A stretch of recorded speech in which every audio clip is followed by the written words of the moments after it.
literally means servant of Sri Hari. And what this term refers to is devotional poets who compose songs in Kannada in praise of Sri Hari. The Haridasas were servants of God.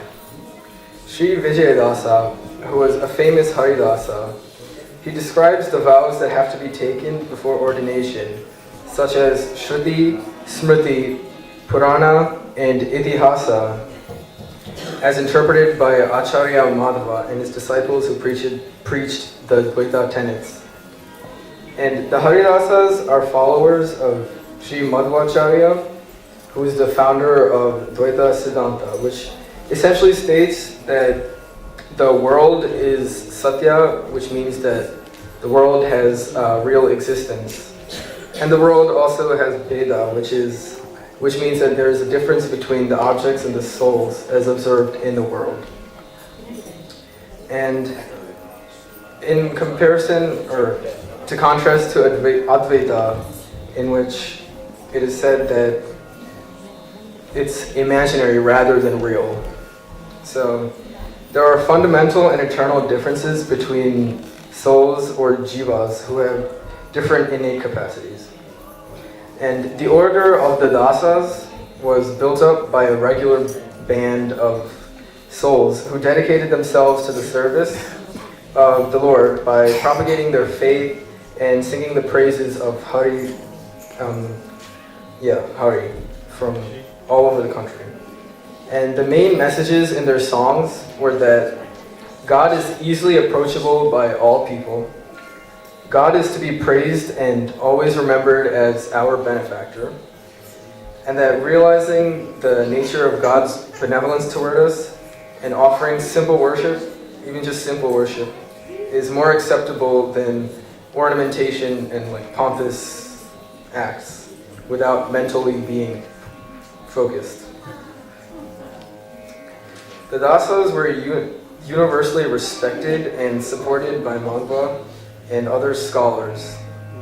They were somewhat ascetic in their approach to the world at large, and they renounced many of the pleasures of the world, but they did live in a house and they did have a family. They lived a normal family life.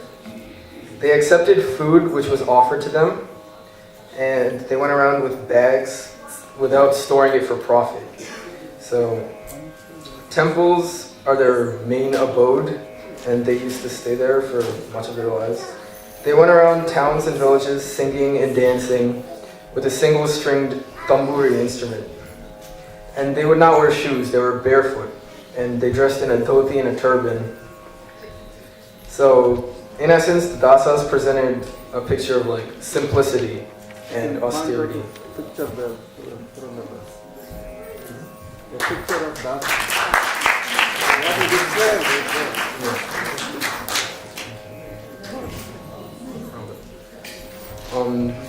The first person to start the practice of composing devotional songs in Kannada was Sri Naraharitra, who was a disciple of Acharya Madhva himself. But the main person who really breathed life into the practice was Sri Shiv Adaraja, who was also known as Sri Lakshmi Narayana Tirtha, and his disciple Sri Vyasarita. They were both Madhva pontiffs with extraordinary proficiency in compositions of Acharya Madhva and his disciples, which were in Sanskrit. However, to make it more common, they composed devotional songs in Kannada. Even though there were a few others before him, he was the main one. And some other dasas were Sri Vijayadasa, Sri Gopala Dasa, Sri Jagannatha Dasa, and others. And the dasas, though they were very learned, were also humble servants of God, and their main goal was to spread the message of Acharya Madhva in the simplest manner. Kannada, the spoken language of the common people, was the medium they used for communication.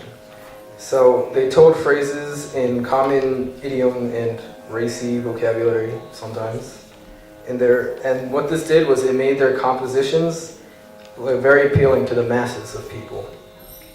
So hundreds of common figures of speech, similes, and other observations made their songs very clear in conceptualization of their abstract thoughts. And a typical sight of a Haridasa would be one who was walking barefoot from one place to another, playing the tamburi, singing kirtanas. They didn't like comfort or rest. They tended to always want to be trying to achieve their goals. And they had much virtue and devotion to God, and their music was soul-stirring. And the gentle message of their songs had a direct appeal which no heart could ever resist. And there was a wonderful fusion of music and poetry in the works of the Haridasas, and there was a great variety in their compositions. It was Purandara Dasa who composed the famous Pillari Gitas, the learning of which has become the foundation of Carnatic music today.